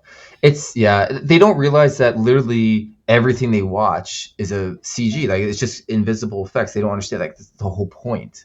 So they just assume that creature is CG, and that's obviously CG because it's very hard to make creature look completely photoreal. But like for them, they're like, ugh. I don't blame audiences because they don't know. They can't be equipped to know better. Yeah. That's why we. But you think that actors would at least say something like it's just, there needs to be some kind of movement, like you're saying. Everyone needs to be talking about more about it. I think maybe I can get an actor on here and we can just discuss VFX. Are you aware how much work that goes behind the scenes? Do you know that you don't look like you do in the footage? Like, I've seen like the beauty makeup. It's crazy how they make them look so much younger and flawless, and they just don't look like that in real life at all. A great example was Benjamin Button, where people don't realize, but it wasn't makeup for his old face, his aged face. That was a complete VFX replacement, and people didn't notice. And of course, don't give for the large part is that you don't give credit to the VFX crews when it's done well because you don't know it was VFX. I mean, when you don't notice it, it's they're not celebrating the VFX unless they're told that there was VFX. Like I remember Ex Machina was so amazing because it looked so photoreal, but the only reason why people praise the VFX because like how else did they do the robot, right? And it's kind of like with Lord of the Rings too, not the new stuff or the Hobbit, but the original, where it was like just brand new, but it still looked photoreal because it was a combination of everything. But no one hated it because it still fit and looked real, like the blacks, like it was, the saturation was just set in reality. I feel like a lot of things it's too hyper real, like they beautify it too much. And back then it was the heyday of visual effects work, so it was given the proper care and attention. And also, I am actually a proponent of doing fewer VFX shots in a film and doing more practical on set. Get the little happy medium there. Like we don't need to CG. If you click on the top right image in my portfolio, that is a good example of invisible VFX, and you can't really see you it. Would never know. And this is what I want. I remember you had shared this like a while ago, because a lot of times in night scenes they lift up everything, right? And you can see all the like details within the blacks, but in reality you don't see it, like because of exposure. Like everything's actually very black because at night they really push the atmosphere, but it's hard to get atmospheric perspective when you actually expose it correctly. It's just black. If you just look at the values, it's basically the same across the board, but what's pushing the scale or the distance is the scale of the buildings and the smoke and separation and everything like that. Yeah. So this is really well executed. So congrats on that, man. It's really nice. Thanks. The entire thing, except for the soldiers leaning on the wall, is just a 2D matte painting, and even down to the electrical poles, which were photo referenced, but the wires that go between them were hand painted, and then you've got like, you can't really see it, but you can see it if it's not there. So if there was no reflective light on those little wires that run left and right, and you can kind of see it above the main little sign, glowing sign on the left. Yeah, just above that, you get some glows around the electrical box, around the transformer.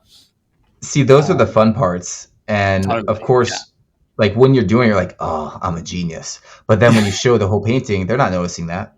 They just feel it for a split second. Exactly. And Good. that whole middle building was completely recreated by just lasso tools and things, because we didn't have that's the Algiers Hotel, which was the focal point of the film, and this building off to the right, but we didn't have a specific angle of it, so we just had to recreate it, which is why this particular shot took me over 240 hours to create. Oh, which is like five weeks full time. Mm-hmm. So you didn't have any block and layout to help you with the perspective of the streets, or? The street we did, because they did have some footage shot from the location of that street, and they composited some cars that were coming in. But the street itself, we actually changed the height of the camera. And so really it was like, as far as blocking pass, it was really, this is where the Algiers Hotel is, the house next to it, and the road needs to go out to the left. And then obviously like the comp guys put in the fire in the background, which is where one of the riots was breaking out. Cool. Yeah, because I love the I guess not really separation. I guess separation between the blacks and the lights from the light pole. So on the floor you have the shadows casting, but then you have light, and then the shadow casting the light, and the shadow casting light, which without haze, that's showing the distance pushing back. And so you're saying that's actually the real footage of a street and light poles, or was that painted in? That was all matte painted in, yeah. Oh, excellent. Like, so that's good touch right there. Yeah. We had footage provided, but we only used the cars. Nice. All right, man. Yeah. So this was all you, or was it other people? Yeah, it was all me. Nice, man. We went through a lot of revisions on that one. Cool. See, so I switched to games now, and there's no way in hell I'd be able to make something that is accurate in exposure. We have to lift it up because of gameplay.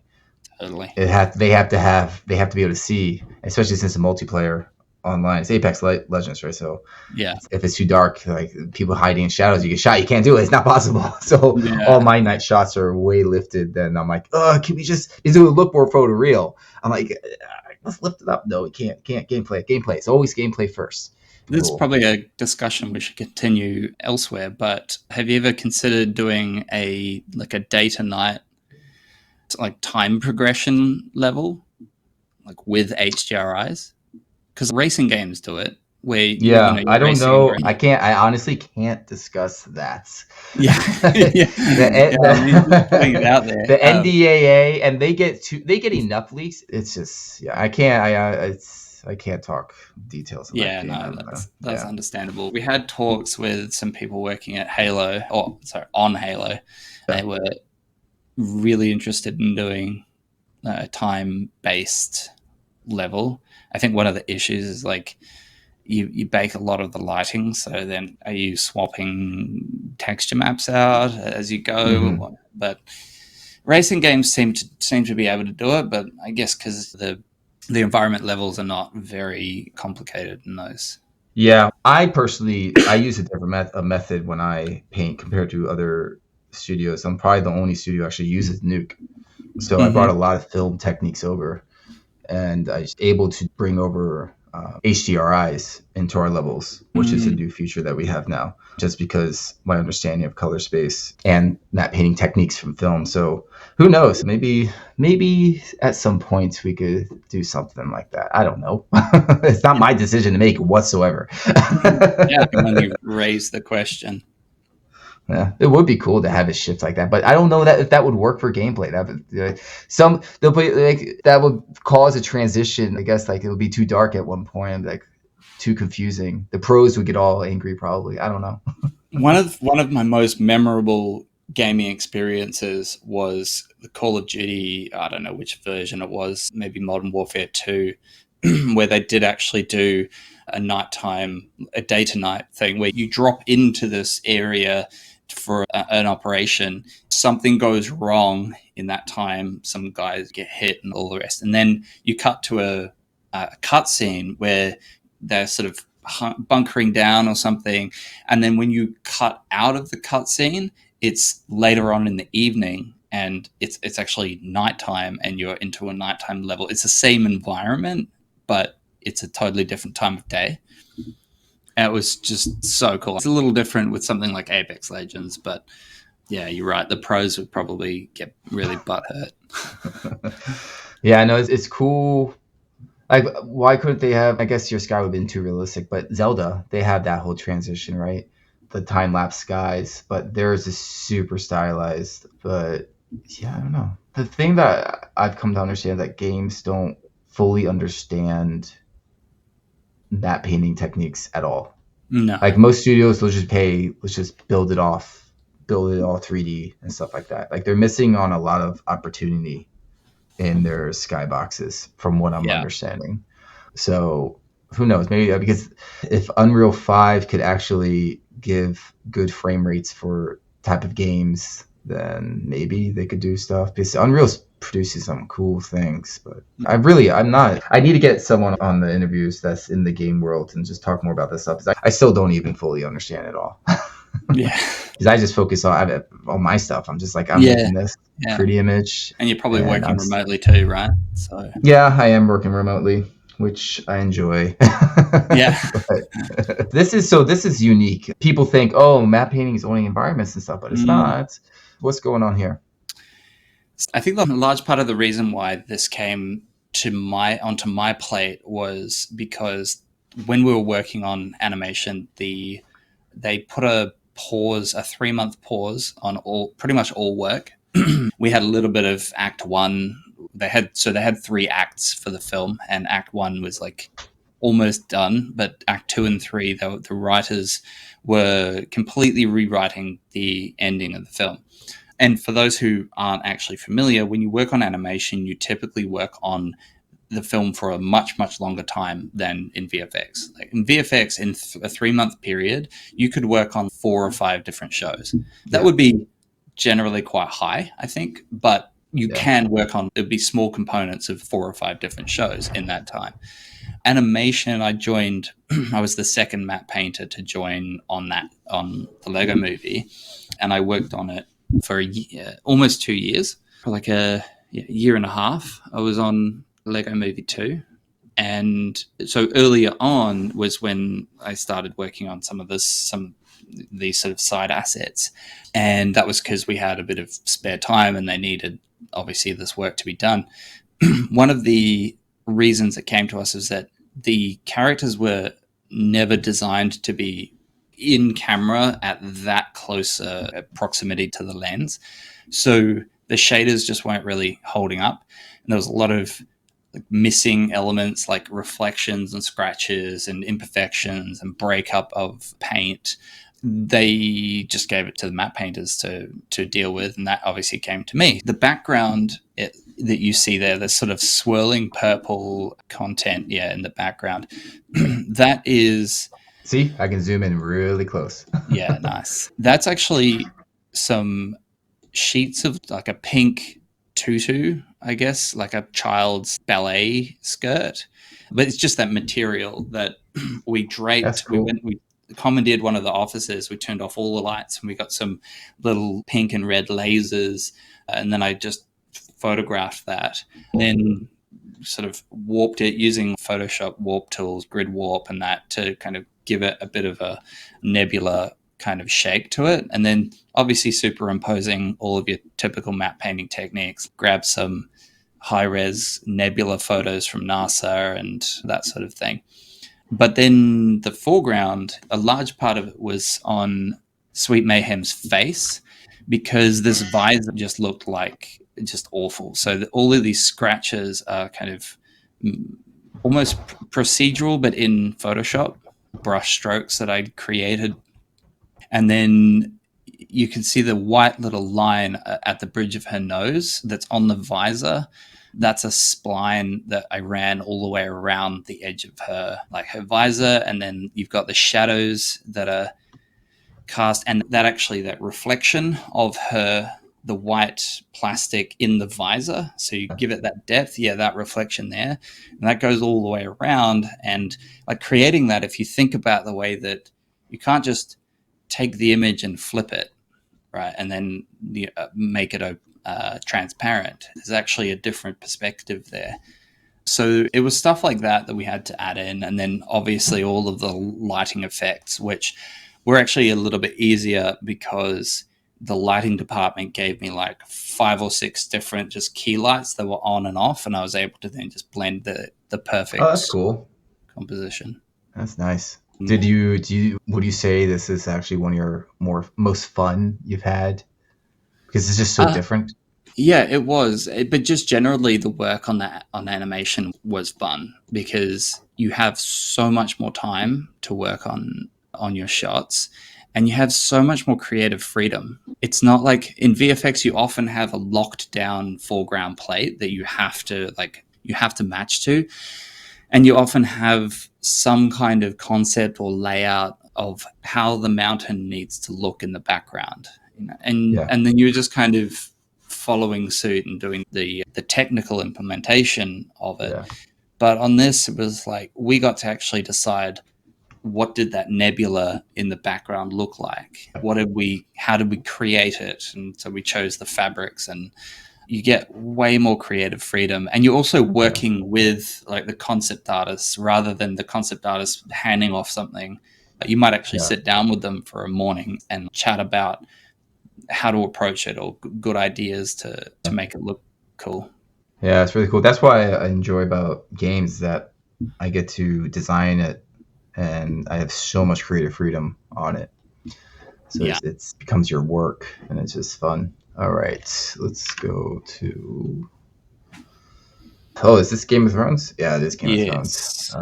Let's check that out. We have to check out Game of Thrones, of course. Yeah, obviously. So what'd you do on this?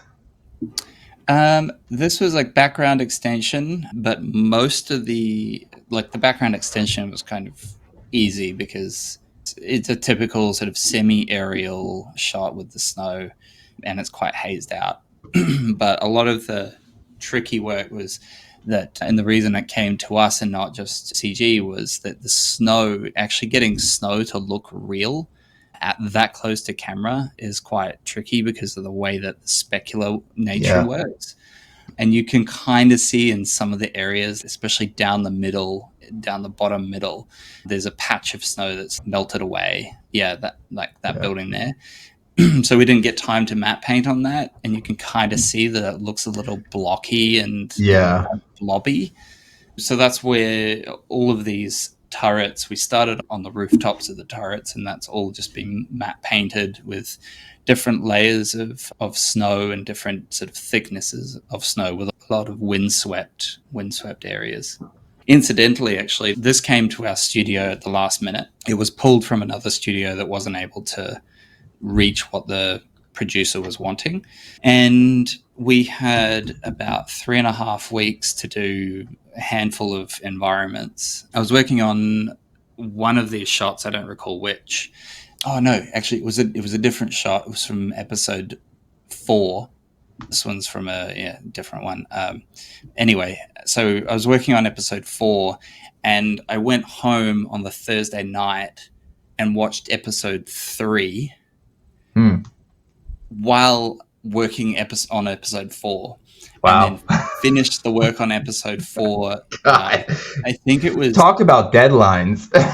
It was last minute. It was ridiculous. I was told that they delivered the shots via USB. Because oh my goodness. They just took it straight over to the producer. See, this is perfect example of not giving artists enough time or budgeting their time correctly. Yeah. That's crazy. And it Innocent. happens all the time. That's the thing. Yeah. Yeah. Even exactly. in movies. Like I remember I was, and I think it was Jungle Book, and they were still just rewriting stuff as they're going along. Like I'm just like, what? You Yeah. haven't written the script yet? Like Yeah. what? It's just ridiculous. In fact, that was how I got the work on Detroit. That aerial shot of the night city, the reason we got it was because they pulled it from another studio, not happy with the work, Yeah. and gave it to us. And it was somewhat of another like 9/11 job. We had 3 months to do it, but that was still like very close shave, especially for a film. Like TV shows kind of have a bit of a faster turnaround. But yeah, TV is, yeah. Cool. So let's see. So we have, I'm just taking the time. How are you doing on time? Because I would like to go and jump over to the community section and maybe give some feedback on some artwork over there. If you have the time I've for got that. about 15 minutes. I can go to about 20 minutes? past. But All if we're right, going to do so community stuff, just click on that middle castle and the monastery on the lake one, because there's actually a blog article which I made for people who are looking to get into matte painting, and it has okay. all of the assets that I used to make this image. And cool. a lot of people have noted that I forgot to do the castle reflection in this, which is totally fair. Whatever. Who I'm cares? actually surprised that it hasn't been quite as many people noticing that as I would have thought. But this was a 1 hour matte painting that I did as a warm up while I was creating a course for another company.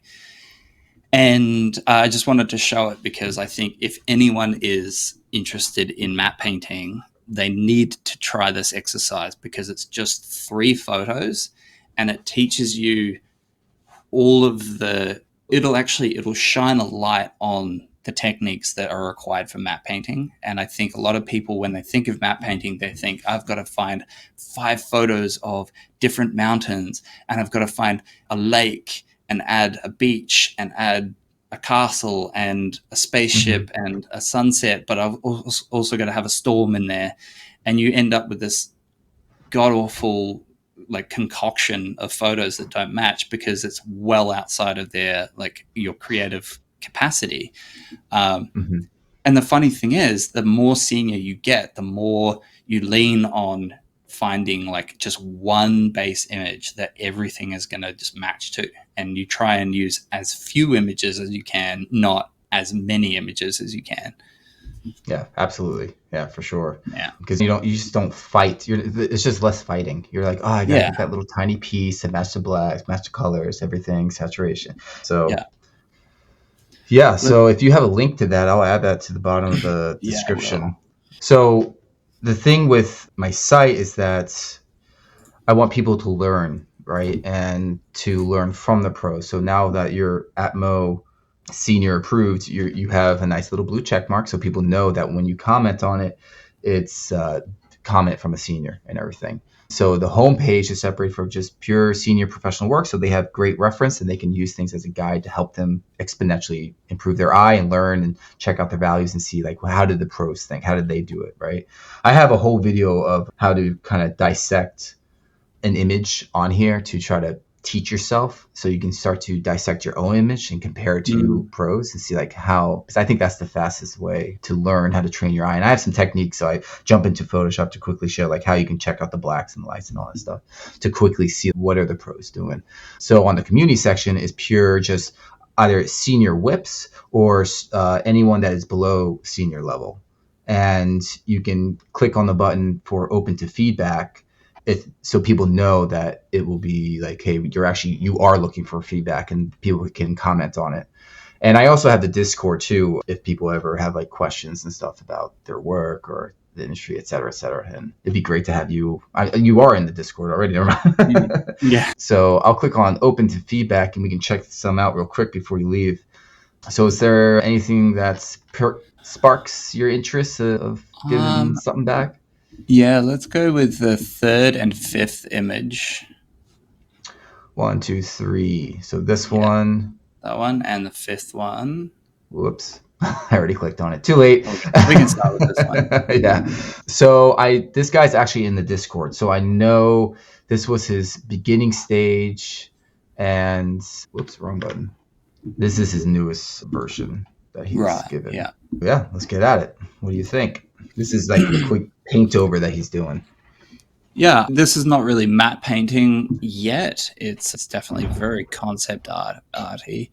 And I would say, I think it really depends on what he's trying to achieve, not just with the piece, but also with his career. If he wants to be a matte painter, then I would say he needs to go back to much more basic approaches using photography. People don't paint like traditional matte paintings anymore. You can, and it's definitely a fun exercise, but it's just simply not as efficient as using photography. So let me just step in real quick. Sorry. There are different categories. So it's not, the site isn't just matte painting. There's concept art. There's different. So if I go back, it's right here. It says the categories, environment, concepts. Yeah, fair enough. Yeah. And if you go back, you have the traditional painting, stylized environments, matte painting, set extensions, games, and concepts. So his would actually fall in these. I know he wants to turn it into a matte painting though. So that's why it's more brushstroke painted painterly, right? From that aspect, then, I am not really the best person to give critique on composition, but I would say I like the way that it draws the eye to the tree. The only thing is that I'm not really fascinated by what I'm looking at in that tree. Mm-hmm. I find myself always looking to that. And it's good that he's got a little bit of light coming in around the perimeter of the image. It's probably a little bit bright, and it kind of breaks that layering towards the background. It is early stage concept. I kind of like the light hits that we're getting on the really black rocks in the middle ground there on the left. That seems up a bit. Yeah, those ones. That to me is the right level of lighting. But I think my main concern with this would be converting this to a matte painting is going to be hard. Unless you've got a photograph of a cave system where you're kind of working from that photo already, this would be quite complex to do with the different layers of lighting. Vertical cliff faces are generally just much more difficult to come by good content that matches. So that's what I would say. But aside from that, it's an interesting environment concept. And what's nice is that it's not just your typical easy to approach composition, right? And that I think is where it kind of gets let down in one regard, because it's more difficult to achieve an interesting image. But on the other hand, at least it's not just another mountain range with like sailing. It's a cool idea. It's definitely like it's in the cave, and he has a ladder in here, which I think actually is. I think that if he shrunk down the ladder a tiny bit, it's the scale is what's throwing me off this whole thing. Yeah. Like I imagine, because these big old highlights that little people are walking across there or something, and then you have this huge ladder. So there needs to be because then you have this tree that I don't know, like. We need some indication of the scale for sure. I think just shrinking down the ladder big time, like probably 70% would probably help a lot on the scale. Unless he wants it up close, then he should make it even bigger, probably like from there to there or something. Yeah. And then having less these detailed highlights. But I imagine that he's probably going to build this part in 3D maybe, and then paint on top with some photos or something. I don't know. Yeah, that would definitely. But I'm looking forward to see how this turns out in the end. It's going to be cool. The scale, if you can get the scale down, and I think definitely calm down these highlights, the bright, just have little bits and pieces there. If you say you have cave lighting, little tiny light bulbs that are lighting those areas, it wouldn't be that bright, right? So I imagine this to me looks like we've got a portal of light that's opened behind camera, and it's like shining down onto those rocks. But it doesn't, because it also takes away from the focus when it's so bright too, and it will help push. They could push it more foreground too if it's just darker in here. But he had shared some reference images and it was basically like that, where it was like really dark and some highlights, but you just got too carry away with this. But it's gonna be cool once he sorts out, especially the scale. If you can get the scale down, that'll help a lot. So cool. Let's find one that's got more like specific painting. Yeah. So I can actually, if they did add the category to it, so I'll just click on matte painting, and no one actually hit the category on it. Okay, so I'll go to. All right, so people listening to this, make sure that you have the categories, not just all results. Yeah. Let's just go back to this. So this, let's see, there's matte painting there. Let's skip those ones because I know those guys are going through the matte paint course and they're actually exercises from our course. Oh, okay, cool. Yeah, so I've seen those. Maybe this one? Have also given Paul feedback on that. Okay. That was for one of our challenges recently. So I want to try and find someone new. Whoa, it's slim pickings. Yeah, slim pickings. So all you guys listening out here, start uploading your work, help build ATMO. You get feedback for all the interviews I'm doing. These are huge opportunities for the pros out there to give feedback. It's very rare that you actually get that opportunity, especially if you're a junior or something. So can you go to that sunset one with the high mountain? Yeah, that one. That's Ricardo as well. Okay. Yeah, right. Let's have a look at that. We had actually already gone. But me and Marcos, we went over that image. Right. Have you done the pink sunset? No. Let's do this one. Allan. Oh yeah. Allan's one of your students for a long time, right? Yeah, that was. Yep. He helping him out. I helped him out in the early days, but man, he's come a long way from then. Yeah, he's improved a lot. That's for sure. Yeah. It's cool. Yeah. Now he's getting work and freelancing, and he has a career in this stuff. So it's really that's awesome. I'm proud of the guy. You. Yeah, he was able to leave his work and have a life now. His family didn't believe it was possible. They're like, "What the hell? You're going to become an artist?" And then boom. Yep, I am now and making money and more money than I did before. Yeah. So good for him. Yeah. So happy for him. This is awesome. I don't really have that much to say on this except for the foreground's freaking on point. Like it just looks like it's just perfect. I see some issues and it might just be the stream like quality and it's not like full screen on my end, but looking at is it possible you can make it for full screen on your end? I haven't seen the button. I haven't looked too hard, but there's no button. There's no. I'll have to hit up the company Podcastle and ask them how do other people make it full screen. But I can see it looks like there's a bit of like too much light wrap in the background mountain. Yeah, that right underneath your cursor. That one there looks like there's way too much light wrap coming from the mountain behind. Mm-hmm. At least from the thumbnail that I'm seeing. And I think interestingly, like light wrap is something that it really is a less is more kind of effect. When you add too much, it has a really bad look.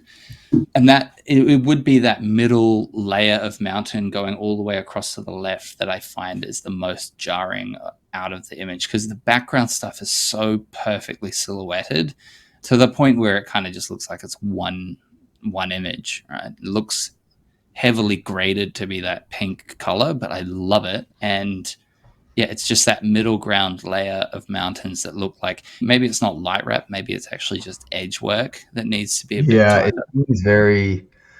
It's not clean. It's blurry. Yeah, it's like choppy. It's like low res. It just looks low res. Yeah. Other than that, I think because the thing is, one part of me says that there should be a little bit more direct light on the scene, but I don't really think so because the sun is kind of tucked in behind these clouds, and it's probably just blooming through some clouds, which is, and he does have some soft, warm hits on the mountains on the left, and his foreground element doesn't have any hard shadows, so obviously you can't add any hard shadows to that. Yeah, he had made this so dark, and I just wish that these were just toned down more because it is backlit, right? Yeah, turn the black white filter on. That middle ground mountain on the left is almost the same gray value as the silhouetted one behind it. Yep. And it shouldn't be. There should be a definition between the two. Yeah, that one and that one. Yeah.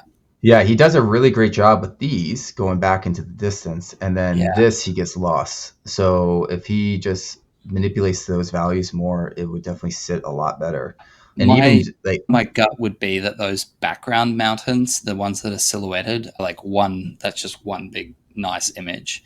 And so you can kind of take that and go, okay, if the values change between those layers of mountain in that way, then you can kind of carry it the other direction. If the gray values are like, let's say 70% and then 60%, 50%, then your layer of mountain that you put in front of that should be another 10% different.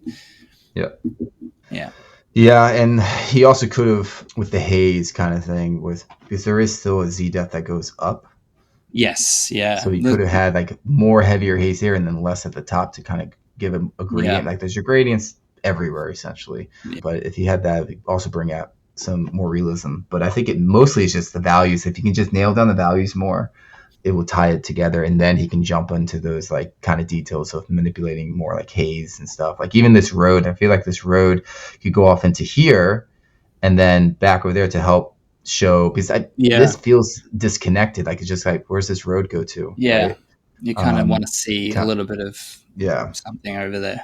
But the colors are really cool. I love the colors. It's like this, like the car in here and everything. It's got that architecture, archviz or archviz kind of feel to it. Yeah. It reminds me of the kind of poster that I would want on my room as a teenager. It's just actually, I can totally see Displate stealing this artwork from him. Do you know of Displate? What's Displate? Displate. It's like a company that sells like prints of artwork, but they're like high quality, and there's no way that they are paying for the artwork that they use. Like I'm looking at it. I'm on their site right now, just checking it out. Okay, I can see it. Cool. Like maybe they are, and of course I don't have any insight as to whether they are or aren't, but it looks like you can join, and then there must be buy Halo game, buy Witcher 3, trending posters, bestseller. So if someone did this one, which is Mario, I don't know. I don't know. But maybe they probably go on Fiverr and they say, hey, make this for us, and then they say it's theirs and buy it, and then they just resell it. I often wonder what the legal ramifications of that are, because they're like, I've seen the Diablo 4 like Lilith character on some of their prints, and looking at their homepage, and they've got the Mandalorian, which I think was an artwork done by Sabi. I'm gonna try and see if I can find it, but it's the Mandalorian just walking in the sunset, and I'm like how much of a legal crossover is there? Like, how much are you allowed to use of another IP? And because I saw that Nintendo about a year or two ago was suing a Instagram influencer or whatever, a cosplayer, really, for dressing people cosplay up all the time. Yeah, but she was making so much money from it that they were like, you have to cease and desist. See, I thought it was mostly like if it's done in a positive light. Remember that short film that had all those marketing at billboards? Like the whole movie was about logos. It's like the big animated short. Yeah. I think it won an Oscar for or something. But like the whole thing was just like logos and marketing from basically every company you could think of. Yeah. And I think because it wasn't trashing them, it was positive publicity. He was fine. I think there's something about that. I'm not obviously a lawyer, so I don't know. Yeah, cool. I guess, shoot, you're probably running out of time now, right? Yeah, I've got another couple of minutes. I knew we'd run over 12:20, so I gave you that number.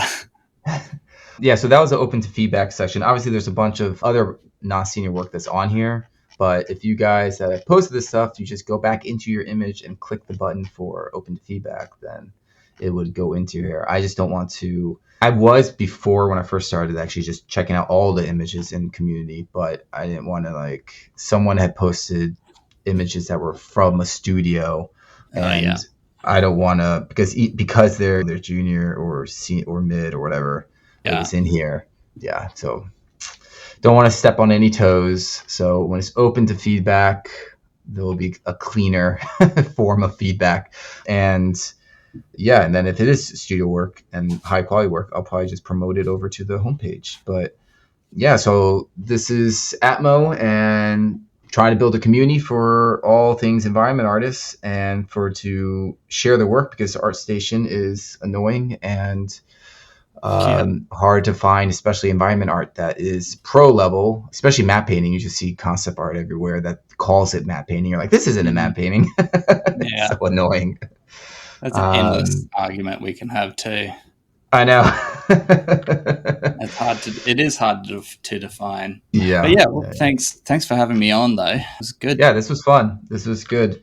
If you guys have any other additional questions, he's always on the Discord. You can maybe catch him over there, or maybe you can just hang out again and talk some more and whatever. I don't know. So this was good. And thanks for coming on, dude. Yeah, thanks for having me. It's been fun. All right. Appreciate it. All right. Cheers. Thanks. Talk to you later. Bye-bye. Cool. Cheers.